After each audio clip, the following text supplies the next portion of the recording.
One of the leading progressive voices in the state is here tonight.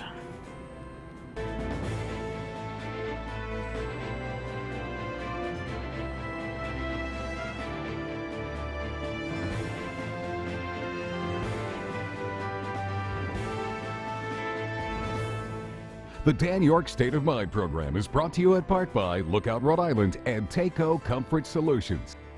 You know, as I open the show and I say that, it dawns on me, I could have had a V8, because 3 weeks ago, there were a couple of things that were going on both TV and radio where I said, you know what, I'm looking for someone identified in the progressive political community to come here and answer these questions. And then State Senator Sam Bell was scheduled on the show, and I said, oh, why didn't I call him? And so it reminds me, and I'm not making it up when I say he's one of the leading progressive voices in the state, but for some reason, maybe it's his rookie status as an elected official, that I didn't think to bang him around on a couple of things. So he's always good for a tussle anyway, and I'm looking forward to having him on here. Good Friday evening. You know, if you're a regular viewer, and if you're a new viewer, welcome. Thanks for tuning in. We record our Friday programs on Thursday afternoon.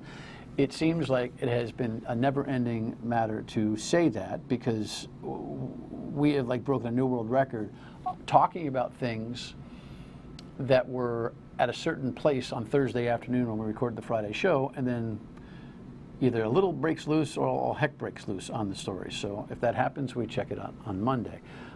But as a follow-up to what's happening here in the state with IGT and Twin River and this latest combustible thing between the administration and Twin River, here's a couple of headlines. Here's the original headline, right? This is what started all of this with the tentative extension the Romano administration made with IGT for a 20-year as-go on their economic development deal to maintain 1,000 jobs, maybe more, and really have the dominant piece of the action on the lottery. This is the latest flap, where when Twin River decided to speak up about this matter and say, we would like to compete for these jobs and we would like to compete for this business, they say now the chief of staff for Governor Raimondo threatened them that if they did, they would suffer a lack of cooperation from the state. And if you follow the chronology, they say, Twin River, that the state looked sideways on what they thought was a deal for debt ratio, and they got fined for it. And you really have to listen and read the stories to understand the details of it, but I'm not going to take the whole show to explain it.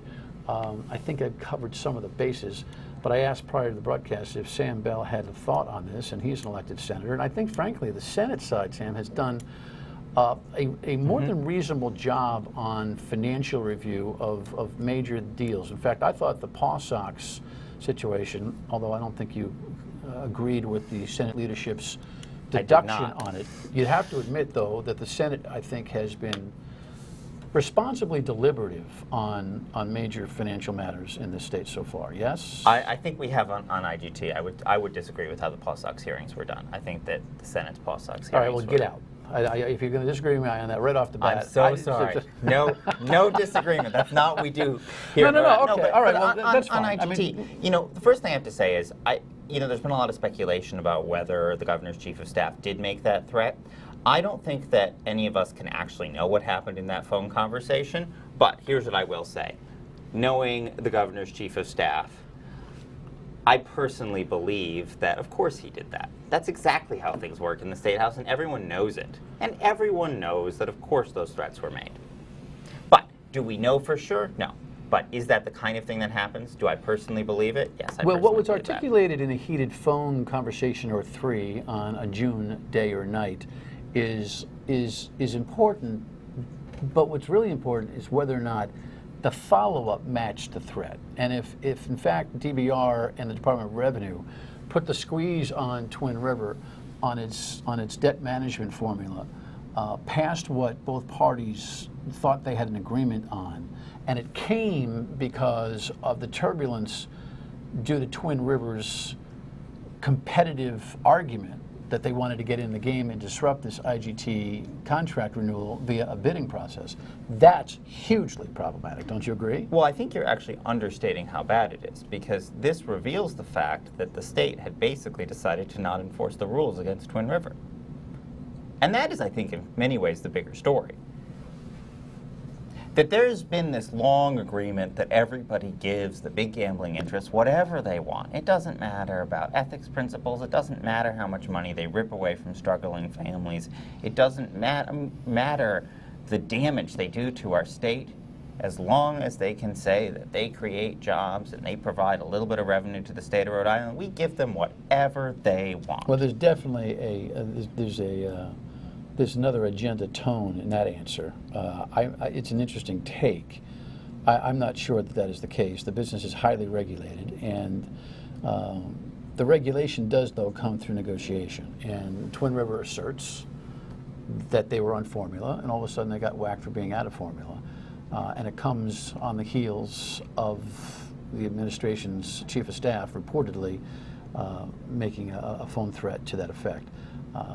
What will be fascinating is whether any Senate leadership steps up to say, look, we need to take this into a further investigative mode.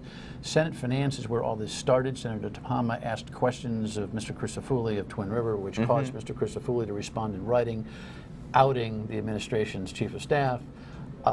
Any guess as to where, I'm not suggesting you're inside Senate leadership, you're somewhat of an Achilles heel to them, at least at this juncture, but any guess as to where the Senate leadership will go? I don't know. I can tell you what I'm concerned about. I'm concerned that the end direction of this deal is that Twin River and IGT get back together and they agree on a deal that basically is good for both of them and is bad for the state and is bad for the citizens. And what I'm really worried they're going to do is they're going to say, okay, you know what, IGT does not get monopoly or near monopoly control over the floor, and in exchange, Twin River will drop all their good government concerns about how bad a deal the IGT deal is.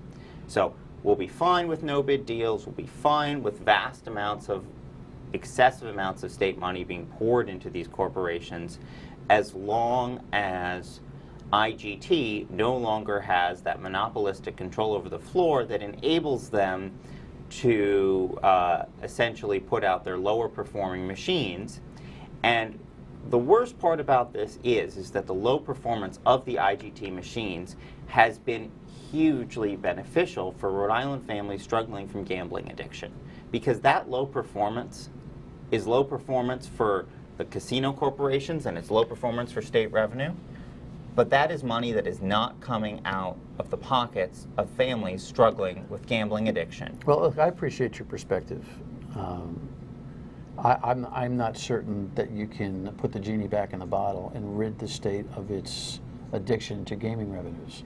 In that context, I see the IGT deal as something that was responsibly put together by Governor Carcieri in 2003, but deserves incredible scrutiny by the General Assembly going forward. And if it turns out that it gets shaved and Twin River gets happy, or a little happier, I'm not sure that's the worst thing in the world for the tax revenue stream to the state.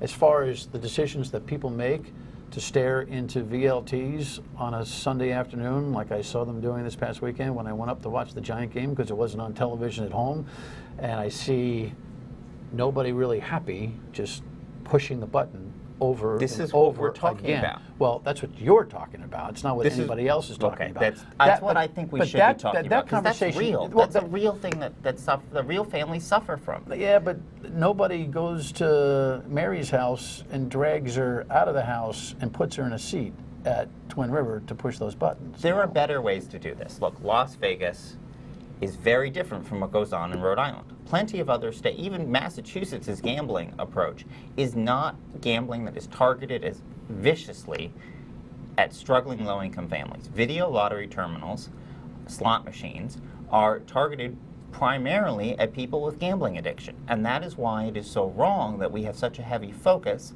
on this kind of gambling. These casinos that are targeted specifically at low-income families are the worst kind of casinos. Entertainment gambling, entertainment casinos are a much better model. And that's the model that most other states prefer. We prefer a model where we just don't care about the impact to families. And that is what has been so lost. I think you're absolutely right. It's been completely lost in our gambling discussion. But the most important thing that comes out of this, I think more important than state revenue, more important than how much money we waste on corporate welfare for these corporations, is what happens to the families at the end of the day. How many people lose their homes from liens placed on their houses because of gambling There's no addiction? there's no question, we've done significant programming on this. We have a PC professor of accounting who has been a student of the impact of gaming, not only here but across the country, and says that Rhode Island is doing about 10% of what the average norm is in terms of problem gambling funding. So maybe you could start there and do some homework on that, because reportedly we're literally operating at about 0.1% of gaming revenues poured back in to gambling addiction when the norm is 1%. And so maybe you can get some traction on that. In the meantime, it's going to be very interesting to see how this whole regulatory / economic, legislative, administrative mess turns out. I don't have any answers. I'm guessing you don't either at this point. I don't know what's going to happen. I am concerned that in the end, people will be fine with a deal that hurts the taxpayers and hurts the struggling families just to help the corporations. And I'm worried that the corporations are going to get together, as they have so many times, and make a deal that's good for both of them and is bad for all of the rest of us. Everyone's got to take. When we come back, we shall discuss a blog recently published by our guest. Stay with us. You saw there's a really high level of energy from both the teachers and the student. There's a high level of success type of expectation that's there. And as you mentioned, there is a consistent it's not factor. well enough exposed. There's a consistent factor from one classroom to the other, right. But that's because of great leadership. Dan McKee, Lieutenant Governor, was here earlier this week talking about charter schools, mayoral academies versus the balance of charter schools. The Rise Academy in Woonsocket is the highest performing public school in Woonsocket. Achievement First in Providence is working at 3 times the numbers on RICAS tests that the balance of the student population in Providence is. Blackstone Valley Prep has similar kinds of comparative numbers in its district in Cumberland, Central Falls, Pawtucket et al. I've toured the Achievement First operation and probably had the same kind of run-through that you did. I was horrified by your op-ed piece where you describe it in any way but glowing terms. What was your problem with your visit to Achievement First? Because the conversation, so you have context, Sam, is what I was saying to the Lieutenant Governor is that the teaching practices, which are unique, and a full court press for the students in the classrooms, are kind of a mystery. And I would like to see videos of actual school instruction be exposed, and I would like to see public school teachers be able to take what they can from the dual teaching strategies that Achievement First puts out. I think they've got a secret sauce that may not be right for everybody, but which is definitely effective. You hated it. Oh, I was horrified. Why? And look, I had low expectations, right? It has horrible numbers from the student surveys of a terribly underperforming school where the students... You're talking about Achievement First specifically? Right. It has some of the worst numbers, particularly their middle school has just unbelievably bad numbers from their student climate survey. And it has these suspiciously high RICAS scores, which tend to indicate that something has been horribly twisted about the educational model. So those numbers indicate there's something very wrong with the school. But what I saw when I walked in there was it was a human rights abuse. That's what it was. It was ongoing discipline to the point where it was just, I mean, it was on an emotional level difficult for me to see adults treating children that way. It's the small Orwellian things as well. The lines on the floor that the kids are required to walk on, leaving the bathroom doors propped open so the children can be watched in the bathroom. And then when they go into the classroom, they aren't allowed to think freely. They're just given constant demerits for looking in the wrong way or having the wrong body posture or the wrong attitude. All right, so here's what you and I are going to do. You and I are going to take a visit together. because I got to resolve this for myself and for everybody else. Now, I went to the Cranston School, the Achievement First. Very different. You went to the middle school on Hartford Avenue. So here's what you and I are going to do. And we'll make a commitment over the next month or so based on our schedules that you and I will tour together both schools and come back here and report on what we both saw and have a public conversation about it.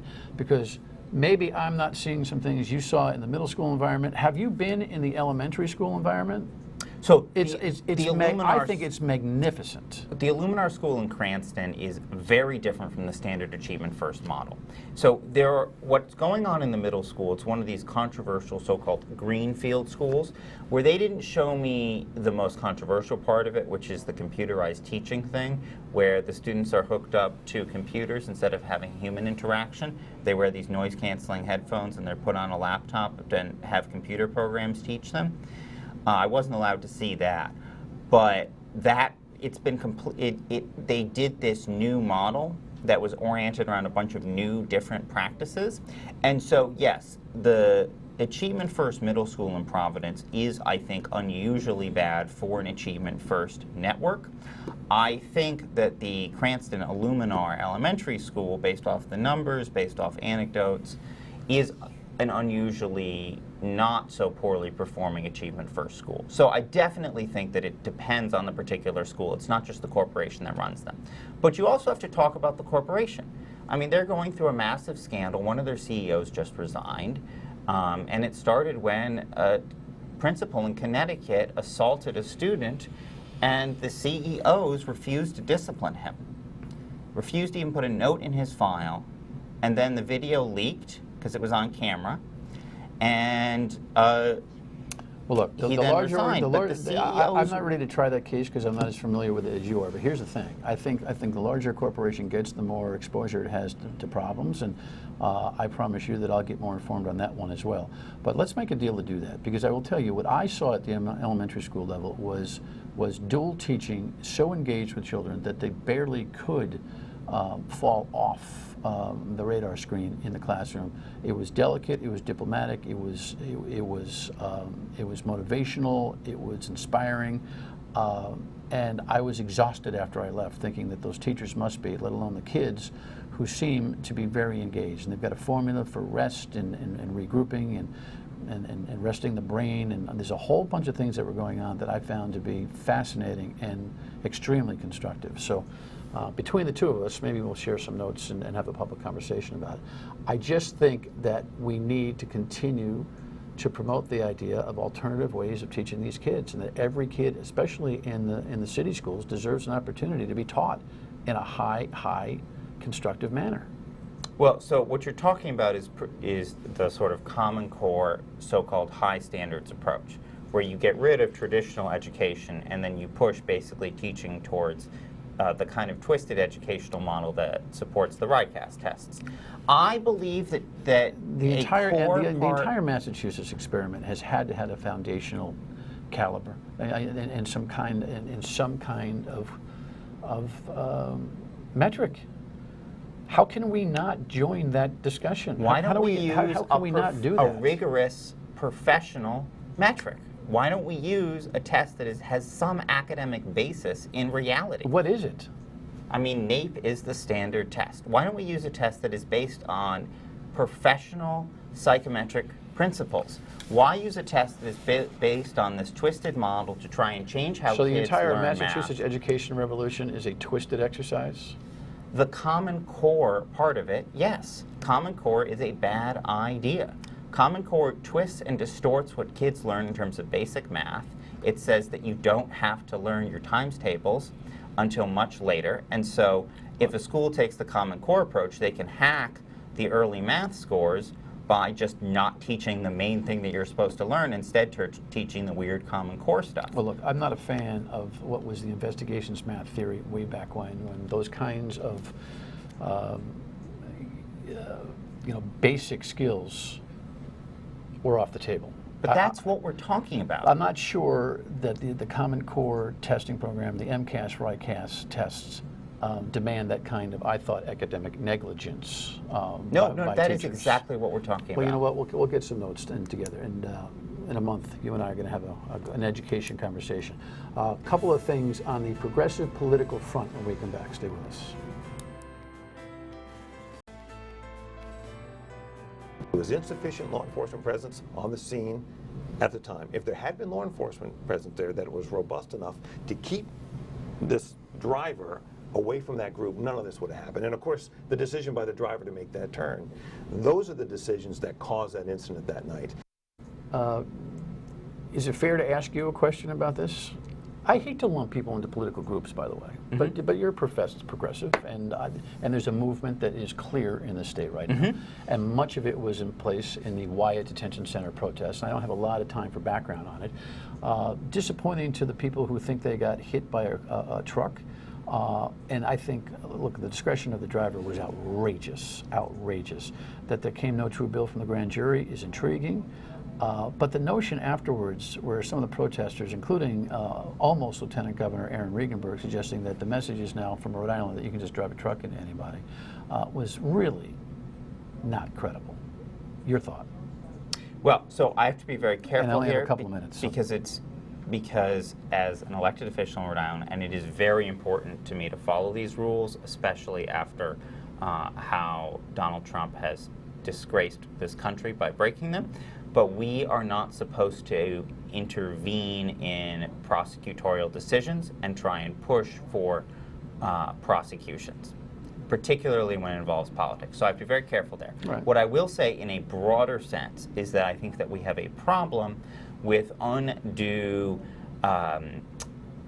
basically when law enforcement is brought up for potential charges in a grand jury, they are given an undue level of deference. And we are far too reluctant to charge members of law enforcement when they have committed what look like crimes. Well, because you can't get into the nitty-gritty, we'll leave it there. By the way, did you buy into the city councilor in Providence? We have a headline here, Kevin, you can put it up, and her suggestion that it was somewhat noble of those, whoever did, to paint, to vandalize the Christopher Columbus statue. Do you think that bode well for the progressive movement's, message in Rhode Island, that was something that anybody should support, the vandalism? I have 30 seconds. I think the progressive movement should redirect our focus back to the core economic issues that I think matter most to people in this state. It was really important that we won the fight to save reproductive rights in Rhode Island, but now I think our focus needs to be on solving the real crisis levels of poverty and the serious economic problems that face middle-class families in our I think state. that's a great answer. Am I hearing that you may not have the same take? I think that when there's a seconds. question about focus, is that what we should be focusing on? I don't think that that's the focus that the progressive movement should be taking. We need to redirect our focus back to economic issues. Appreciate it. We'll do some work together. Thanks. Appreciate having you. Sam Bell, State Senator. Final word next. So we'll do some more follow-up on this IGT Twin River situation, not necessarily the core issue, but the now distracting issue. That matter's got to be resolved. If the Raimondo administration or any player in it is behaving in a way that, bad form, if it's just bad form, that's fine. If it's more, you have a great weekend. We'll follow up on that. And this is impeachment thing, too, going on. We'll check on that as well. See ya.